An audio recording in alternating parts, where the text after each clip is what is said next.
Somente no livro dos Provérbios encontramos 46 citações sobre o homem insensato, e todas elas para deixar explícitas as características nefastas do homem com falta de senso, do homem sem sabedoria.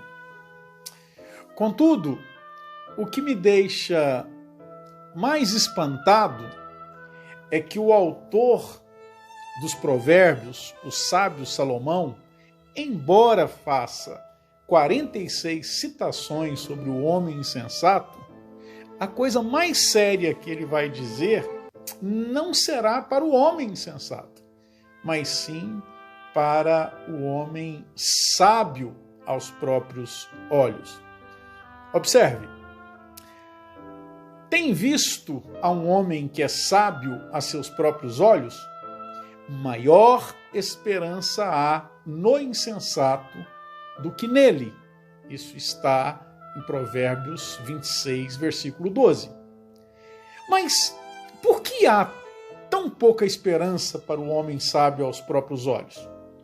Simplesmente, prezado, porque esse homem sábio aos próprios olhos, ele não cresce, ele não se aperfeiçoa, ele não amadurece, ele não vence obstáculos pessoais, pois, como diz o versículo, ele é sábio aos próprios olhos.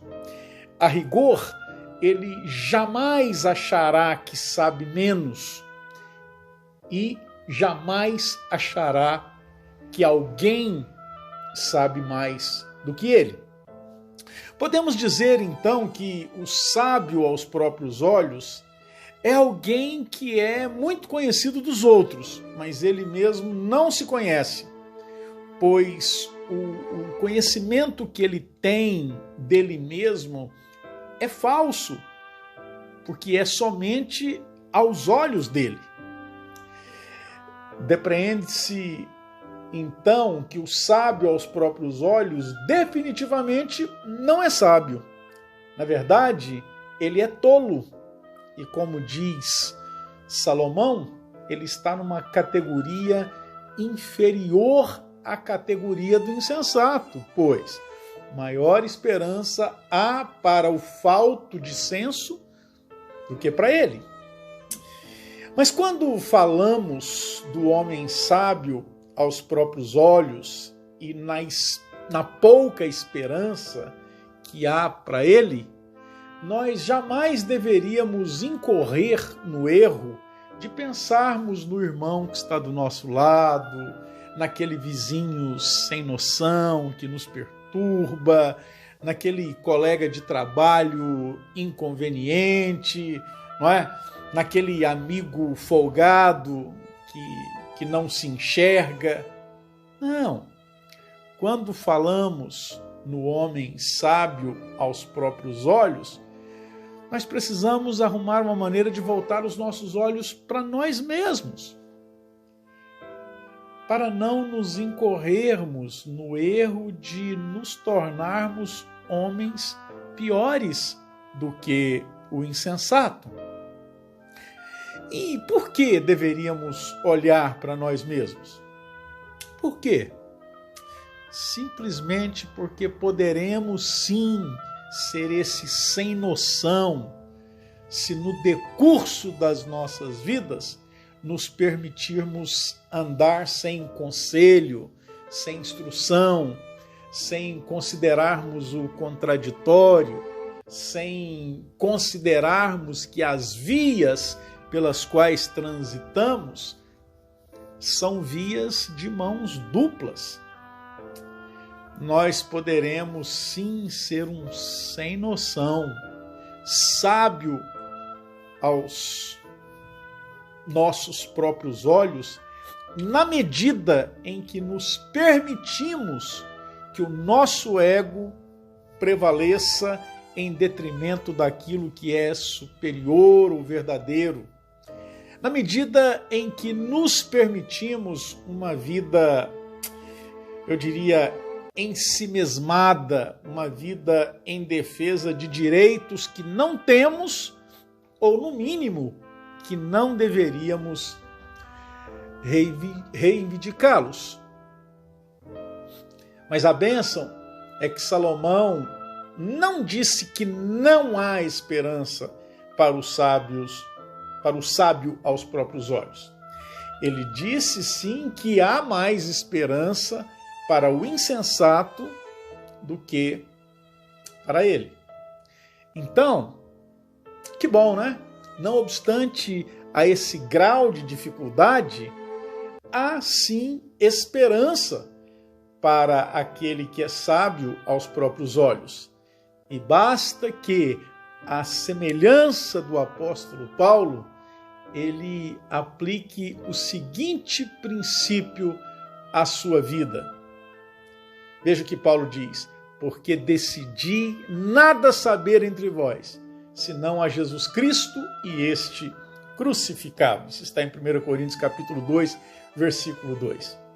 Incrível, Paulo nos convida a olhar para o Cristo crucificado, para jamais incorrermos no erro de fixar os nossos olhos, pensamentos e sentimentos apenas em nossa visão de mundo e nos fecharmos para aquele que é o caminho, a verdade e a vida.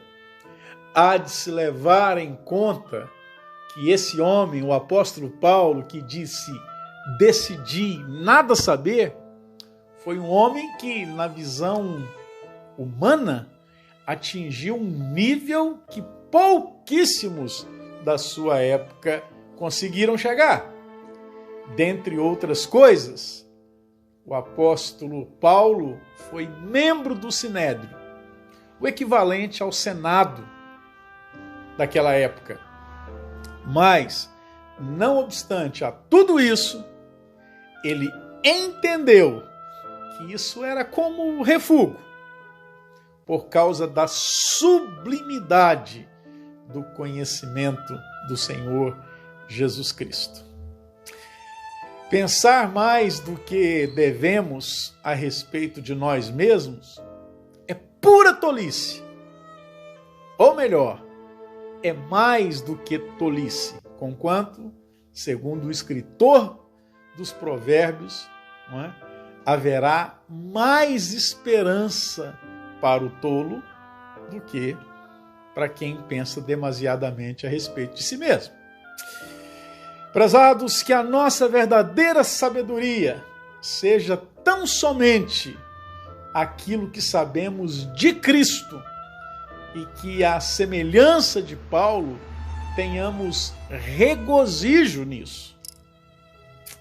O fato é que, quando fixamos os olhos demais em nós mesmos, é porque estamos tirando os nossos olhos do Senhor Jesus, o Deus encarnado que veio na terra, cheio de toda a sabedoria e nos salvou. Não é? Fixar os nossos olhos em nós mesmos é pura tolice e, mais do que isso, é perda, porque a gente tira daquele que é simplesmente o Todo-Poderoso. Vamos falar com Ele? Vamos orar? Ó Deus bendito, muito obrigado, Senhor. Muito obrigado, porque Tu és a nossa sabedoria. E se ela nos falta, podemos pedir a Ti. Obrigado por esse dia, Senhor. Continua conosco, nós te pedimos, te agradecemos, em nome do Senhor Jesus. Amém.